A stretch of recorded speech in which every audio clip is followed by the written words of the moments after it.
Hi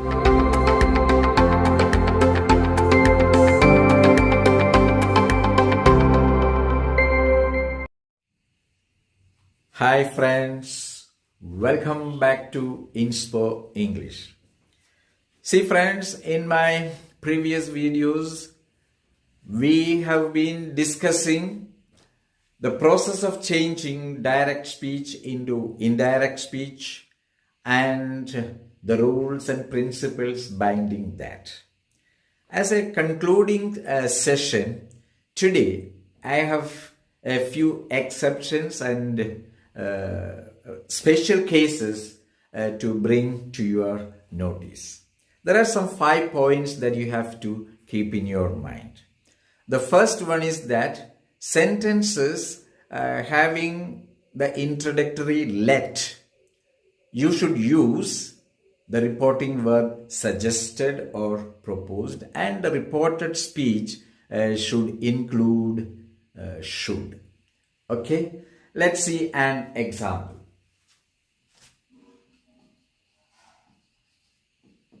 The girl said, comma, double inverted comma begins, let's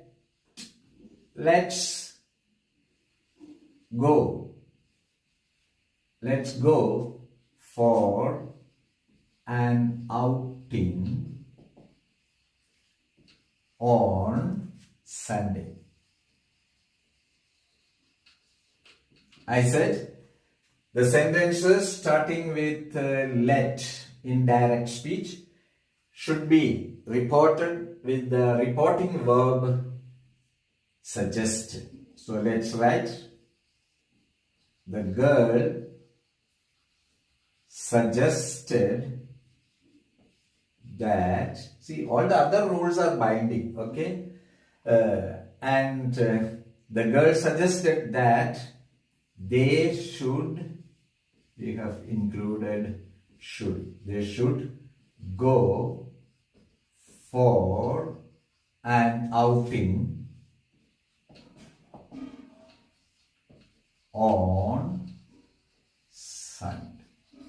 Okay, so sentences starting with let should have the reporting verb suggested, and we should include should in the reported speech, and that is the first point.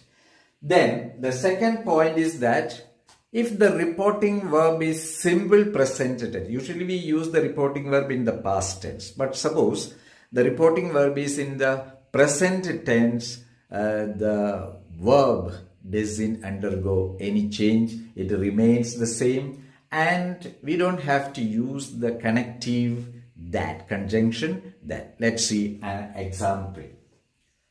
Okay, he says, see, reporting verb is simple present tense. Since the subject is third person singular, we have used the yes form of the verb. He says, okay, double inverted comma begins, I am unwell. I am unwell. How do you report? Same reporting verb. Okay, he says he is not well or unwell. He is not well. Okay, here we have avoided the conjunction that he says he is not well, and then the verb is, here it is am, because the subject is first person singular I, and here it is third person singular he, so we have used this, but the tense is not changed. That you have to keep in your mind. Okay, and the third point that you have to keep in your mind is this, that when the direct speech expresses a permanent truth, a general fact, you need not have to change the tense of the verb in the reported speech. Okay, so keep it in mind. When the sentence expresses a general truth or a fact, we need not have to, we don't have to change the tense. Let's see an example. Okay, let's take a simple example. Okay, he said, God is love. God is love. It's a simple sentence. So how do you report?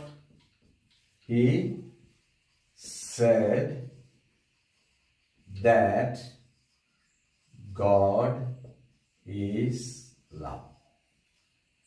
So God's love is, full stop here.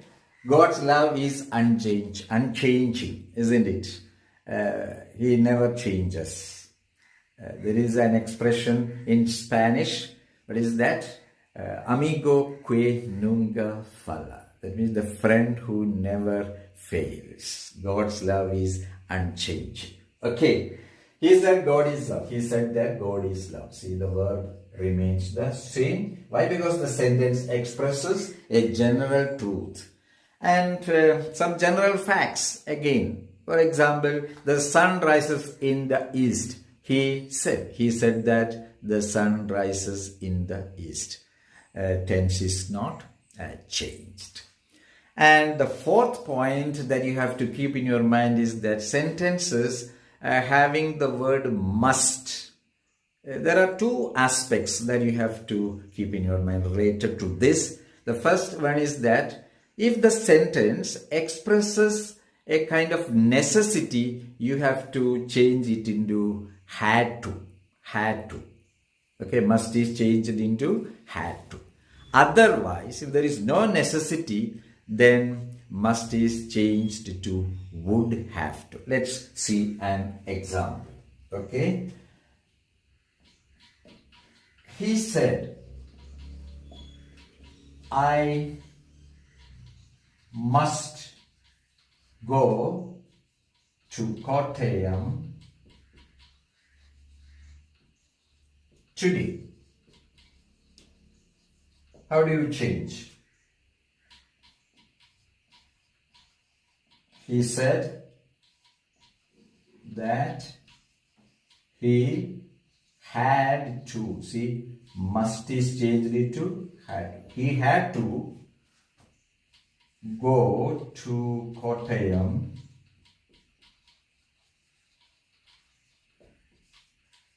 that day. Today becomes that.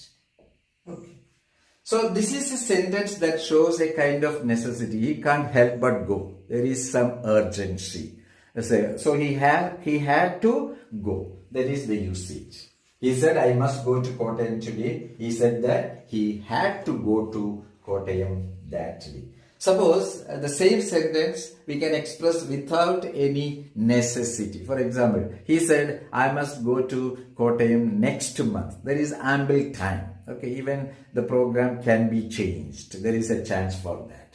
So we say, he said that if there is no urgency, that he would have to go to Kottayam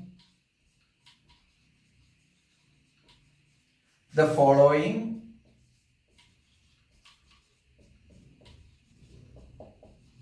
next because the following month. Okay, following month, because that sentence doesn't express any urgency. So if the sentence expresses a kind of necessity or urgency, then you can use had to. Otherwise, you can use would have to. And finally, one more point is there, and I think I don't have to write it down because it's already mentioned while we discussed imperatives. Okay, what is that? See, when there is a please in the sentence to be reported, that means it may be a request, then you have to use the reporting verb request. Okay, that's a general thing, and that's part of the changing imperative to infinitive. Okay, I think we can wind up the session with this. See, if you want to get a clear idea of direct and indirect speech, a complete idea of it, you have to watch the 5-6 videos, the previous ones, and I'm sure you will be edified on that. Now, what we have to do is to have a worksheet on this. I'll be back with that very soon. Thank you for your patient listening, and hope you enjoyed the session, and thank you till we meet again.